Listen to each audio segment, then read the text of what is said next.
Cześć! Zapraszam na spotkanie z laptopem Della Vostro 3360 sprzed 13 lat. Laptop posiada aluminiowy kadłub, niestety plastiki były pokryte gumowym czymś, co po latach zaczyna się zmieniać w lepką maź. Jest to konstrukcja, w której, aby wymienić twardy dysk, należy rozebrać pół laptopa.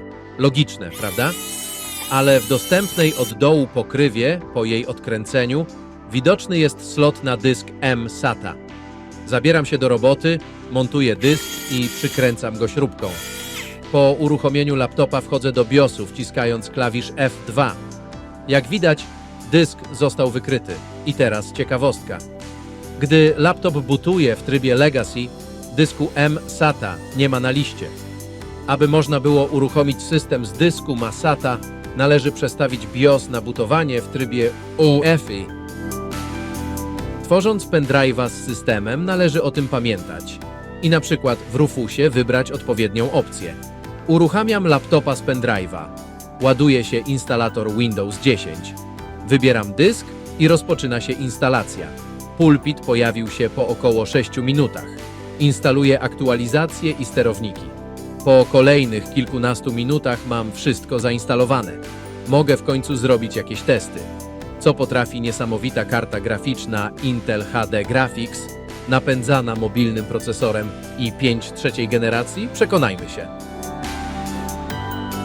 Na początek uruchamiam starożytny benchmark 3D Mark 2003.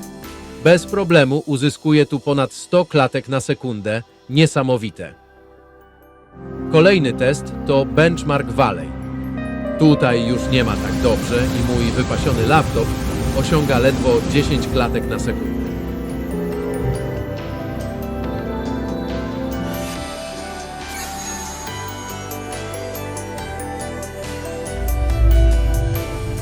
A co na to powie GTA 3?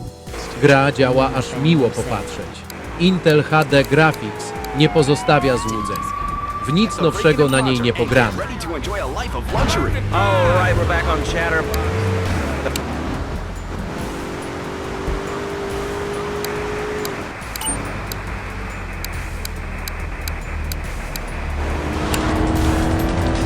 Need for Speed Most Wanted to także stary tytuł, ale doskonale sobie radzi na Intelu.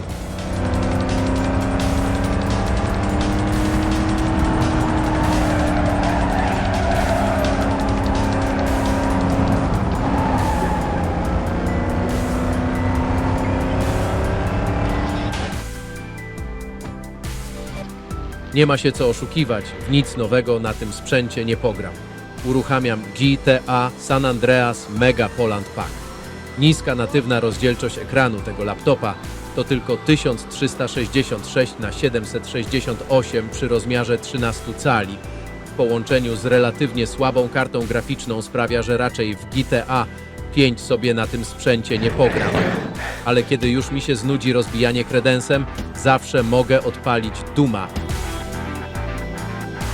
I tak oto kończymy przygodę z laptopem, który ma już prawo do emerytury, ale jak widać, jeszcze coś tam potrafi. Może nie wygra żadnego maratonu, ale po cichu wciąż tupie w rytm starych gier i Windowsa 10. Czy polecam go do grania w najnowsze tytuły? No, chyba że najnowszym tytułem dla Ciebie jest GTA 3 z 2001 roku. Wtedy pełen ogień. Dzięki za oglądanie i do zobaczenia. A ja wracam do walki z lepkimi plastikami i nostalgicznym framerate'em.